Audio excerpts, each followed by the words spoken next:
Assalamualaikum warahmatullahi wabarakatuh. Kita akan belajar tentang kebijakan politik dan ekonomi pada masa reformasi.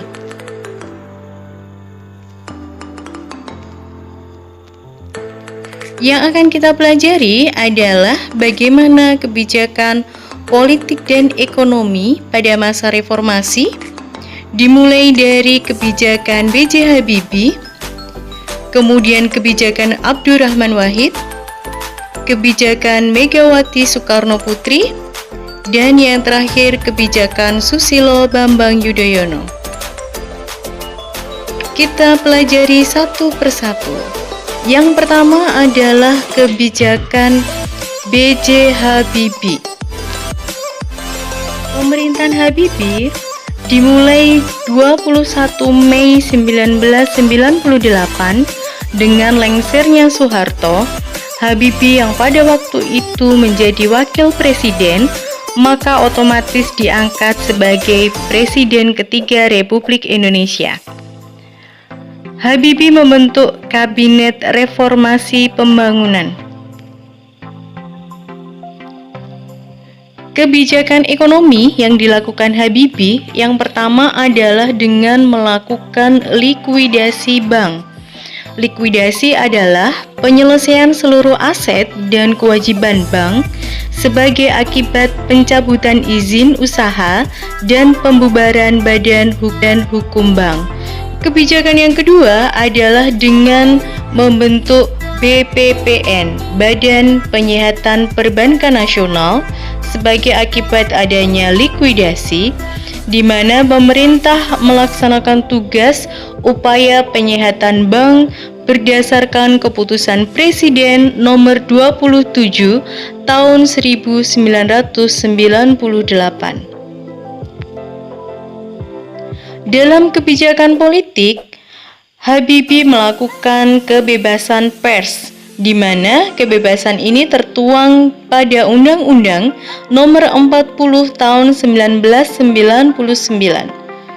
4 September 1999, PBB melakukan jajak pendapat, di mana 78,5% penduduk Timor Timur menolak otonomi khusus dan memilih keluar dari Negara Kesatuan Republik Indonesia.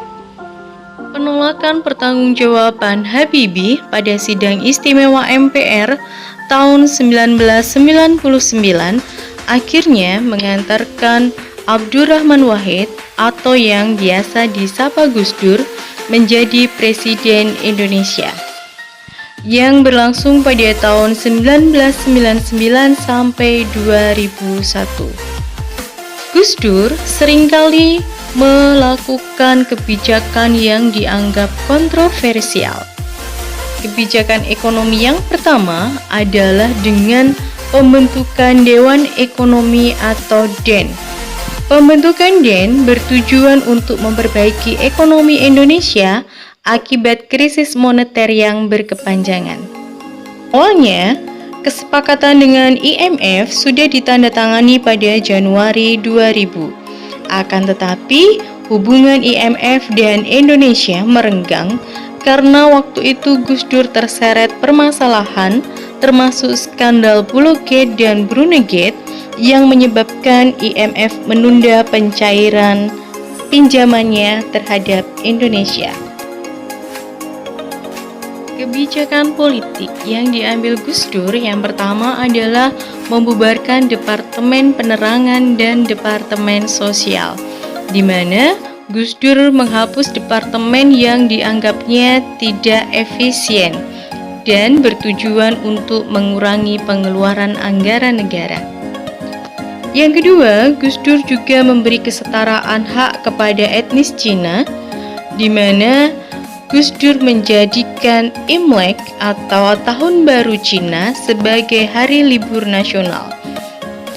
Skandal Pulau Gate dan Brunei Gate yang menyebabkan hilangnya kepercayaan publik kepada Gus Dur akhirnya menyebabkan Gus Dur dilengsarkan secara politis oleh parlemen melalui sidang istimewa MPR pada 23 Juli tahun 2001 dan digantikan oleh Megawati Soekarno Putri. Megawati adalah presiden perempuan pertama di Indonesia yang memegang pemerintahan pada 2001 sampai 2004 dengan kabinet gotong royong. Kebijakan ekonomi yang dilakukan Megawati yang pertama adalah dengan melakukan privatisasi BUMN.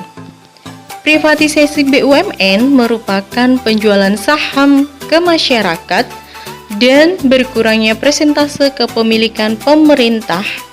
Kalau tujuannya adalah untuk mengisi kas APBN, tetapi kebijakan Megawati ini mengalami pro dan kontra di dalam masyarakat, terutama ketika Megawati menjual saham Indosat dan pihak asing, di mana masyarakat menganggap tindakan Megawati ini bertentangan dengan Pasal 33 Undang-Undang Dasar 1945 dan khawatir keberadaan Indosat sebagai sarana telekomunikasi akan dimanfaatkan pihak asing untuk mengambil rahasia negara Indonesia. Kebijakan ekonomi Megawati berikutnya adalah memperbaiki kinerja ekspor, di mana Megawati berhasil melakukan perbaikan ekonomi dengan mendorong kinerja ekspor dan berhasil keluar dari IMF pada tahun 2003. Kebijakan politik yang diambil Megawati yang pertama adalah Megawati berhasil melaksanakan pemilihan umum secara langsung untuk memilih presiden dan wakil presiden serta anggota legislatif pada tahun 2004. Sehingga Megawati dianggap sebagai peletak dasar ke arah demokrasi di Indonesia. KPK dibentuk berdasarkan Undang-Undang Nomor 30 Tahun 2002 yang tujuannya adalah melakukan pemberantasan korupsi secara profesional. Kekalahan Megawati dalam pemilu 2004 akhirnya mengantarkan Susilo Bambang Yudhoyono sebagai Presiden ke-6 Republik Indonesia dan terpilih selama 2 periode, yaitu 2004, 2009 dan 2009 sampai 2014 dengan Kabinet Bersatu Jilid 1 dan 2. Kebijakan ekonomi yang diambil oleh Susilo Bambang Yudhoyono yang pertama adalah adanya BLT atau bantuan langsung tunai, di mana program ini sempat mengundang pro dan kontra di dalam masyarakat karena sebagian masyarakat menganggap SBY hanya memanjakan rakyat dengan BLT. Tetapi sebagian sangat mendukung program ini karena sangat bermanfaat untuk membantu rakyat miskin.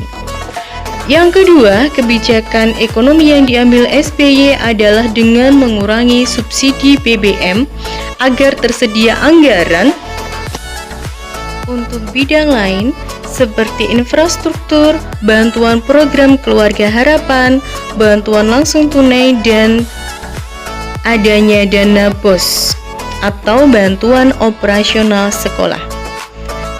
Kebijakan politik yang diambil oleh SBY adalah penguatan pelaksanaan otonomi daerah yang mulai diberlakukan pada tahun 2001 dan diperkuat dengan adanya pemilihan kepala daerah secara langsung pada tahun 2005.